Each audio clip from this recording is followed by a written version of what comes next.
Hello and welcome into this IdahoSports.com special. It's the 2024 Boys Basketball State Tournament Preview Extravaganza. We are coming to you live tonight on the IdahoSports.com YouTube channel, Facebook page, Twitter account, Instagram account, and also the good old-fashioned way at IdahoSports.com. If you just click Game Streams, you can tune into our preview special there as well if you're not a social media buff. My name is Brandon Baney. We will be bringing in our panel of expert broadcasters throughout the night to break down all 6 classifications, 1AD2 all the way to 5A. That's right. We're starting with the 1AD2 state preview tonight. So let's bring in our broadcast crew for the 1AD2 state tournament. It's the Jones brothers, Gary Jones, Glenn Jones. Gary, welcome aboard. Hey, I'm glad to be here, buddy. Glenn, I'd say it's nice to see you, but I don't want to start the show off with a lie. I know, but hey, you got to go and roll with what you got, Brandon. That's right. Well, we are rolling with the 1AD2 state tournament preview special to start. We already have our first comment of the night, gentlemen. Pierce likes to remind me, still snowing in Pocatello. Oh, man. No longer a Pocatello resident. I now live in North Idaho, where it actually has rained more this year than it's snowed. But overall, I think a pretty good weekend weather-wise for travel to the Boys State Tournament. And if you are in the comments, you're a 1AD2 fan, I want to hear from you. Give your favorite team, your favorite player, your favorite coach, your favorite school a shout-out, or ask us a question. Throw it in the comments. We'll throw it up on the screen. I want to hear from all my 1AD2 fans. And while we get going here, gentlemen, let's take a look at this 1AD2 bracket. Here's what it looks like, guys. This tournament will take place at Caldwell High School starting on Thursday, 4 versus 5 to start. It's Rockland and Cascade. Then the number 1 Mushers from Camas County will take on Clark Fork, the number 8 seed. The 2 and 7 up then, it's Kendrick and Deary. White Pine rivals head-to-head in the opening round. And then Garden Valley, the 3 against Water Springs, the 6. Gary, what's the first thing that jumps out to you when you look at this bracket? Probably 5 teams from last year are back. And the one that is probably, Camas County is a new one, but it's Kendrick that comes back, defending state champs. They had 1 senior last year, Jagger Hewitt. And they won a couple close games. The semifinal and the final were just 2-point victories, but still, they won it. They got a lot of experience coming back. I think the seeding's right, though. I think the other good team is Camas County. Camas County, Garden Valley's got a good record, 22, but Camas County already beat them by 15. Camas County beat Rockland, Cascade, and Garden Valley. So I think the 1 and 2s they figured out correctly. Now we'll see how it pans out on the floor. Yep. Already comments rolling in here. Aaron Held. Shout out to Abe Held from Rockland. Such a key player last year and now stepping up into a leadership role. Let's do this, Rockland. And here's Caitlin Severson. Go Water Springs. Yes, East Idaho well represented with both the Warriors and the Bulldogs. They actually met on Saturday at state last year in the consolation final. I was on the call for that game last year. It was a really fun battle. Glenn, I'll put the bracket up on the screen again here and ask you the same question. What's the first thing that jumps out to you when you look at this bad boy? I think it's going to be an extremely competitive a tournament the entire way through. I was looking at all 8 teams. There's 74 upperclassmen spread out amongst these 8 teams. Every single team in this division has seniors and juniors top to bottom. I looked at the schedules at the rosters that came in a little later. Several teams have added, they've expanded their roster, brought up some JV players, but throughout the season, from what I looked at, I didn't see any freshmen contributing throughout the year. They might have come up here and there, but by and large, it's heavily loaded with seniors, juniors, and a sprinkling of sophomores. And now they have expanded, and there are a few freshmen. So with all that leadership up and down, I mean, anything can happen in this tournament. I'm really looking forward to it. I think it's going to be highly competitive.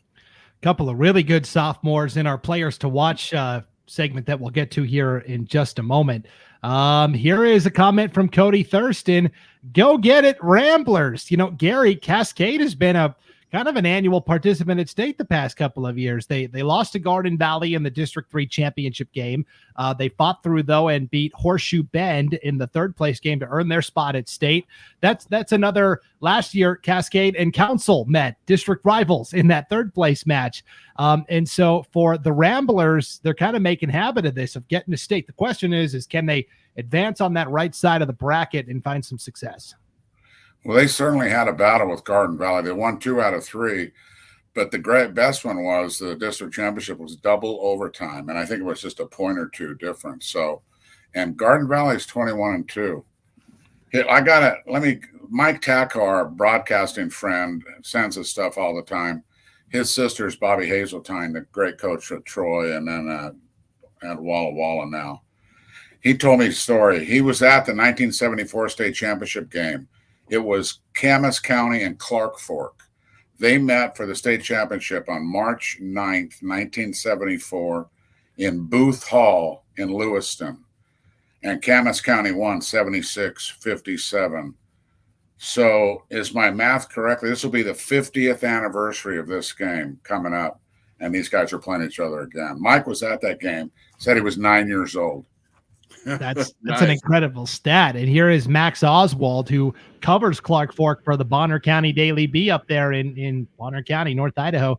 Let's go Wampus Cats. Now, Gary, this 8 seed, these Wampus Cats aren't typical 8 seed.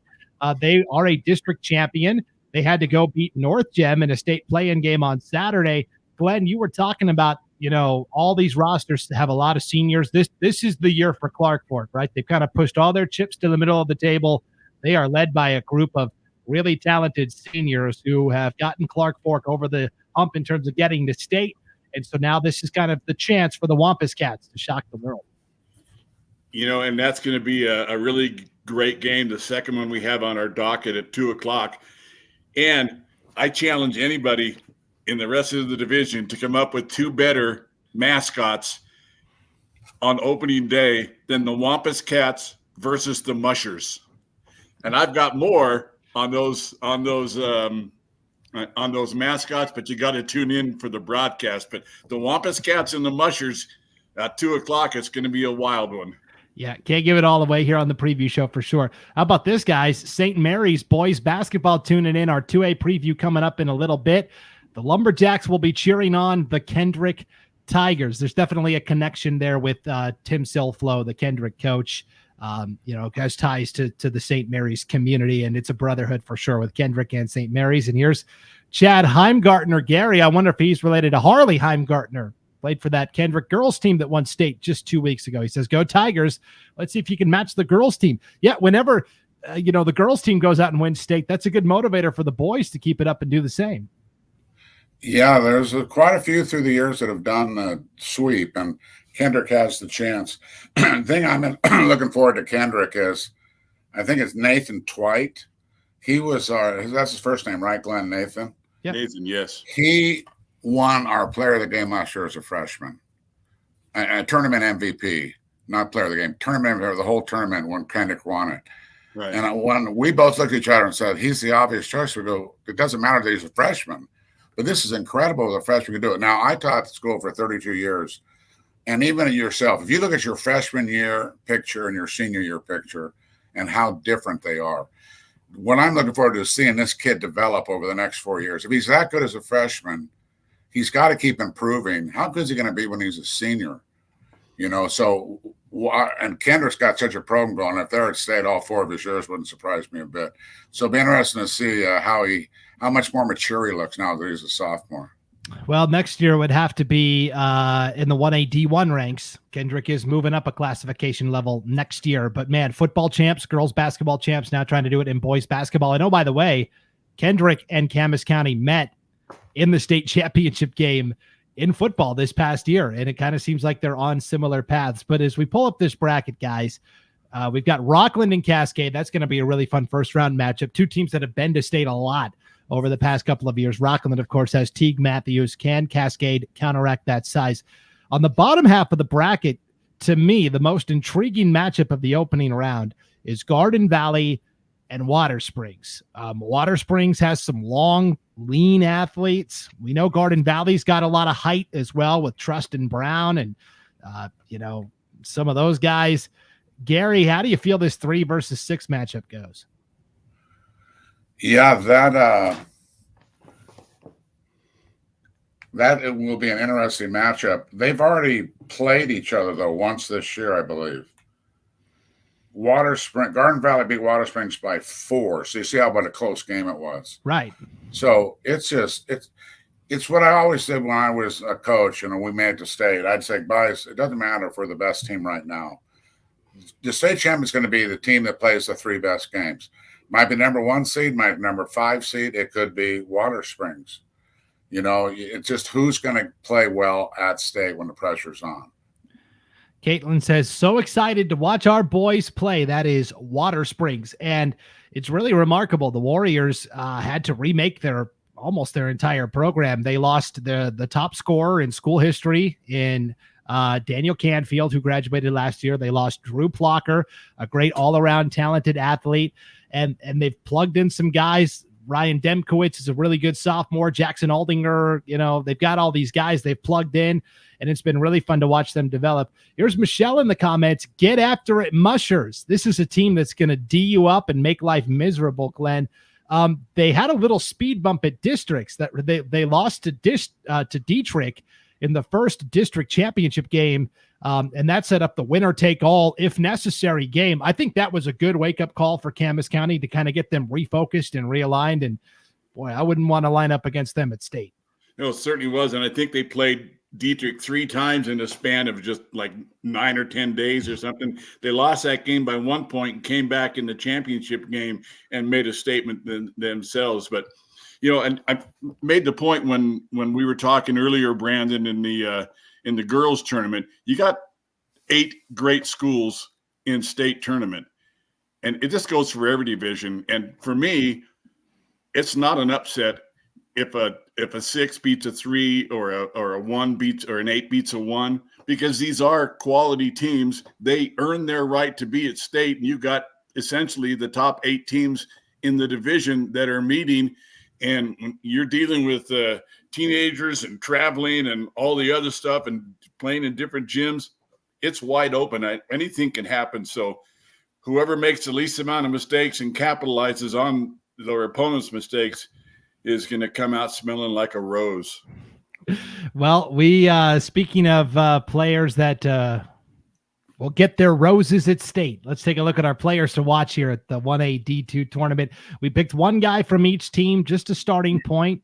Not an exhaustive list by any stretch of the imagination here. Here's what we got. Troy Smith from Camas County, Tyler Thurston from Cascade, Ethan Howard, the strapping 6'3" senior from Clark Fork, Tucker Ashmead from Deary, Tacoma Kelly from Garden Valley, Nathan Twite from Kendrick, Teague Matthews of Rockland, and Ryan Demkowitz of Water Springs. Gary, which one of these guys are you most excited to see play? You saw a lot of these guys already from years past, but which guy are you excited to watch this year? Well, I'm going after the best player in the number 1 seed team, Troy Smith. We got some numbers for you.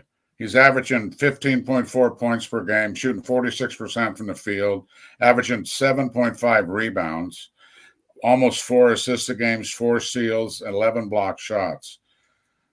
The guy is obviously an all-around athlete. I'm looking forward to seeing him running up and down the floor.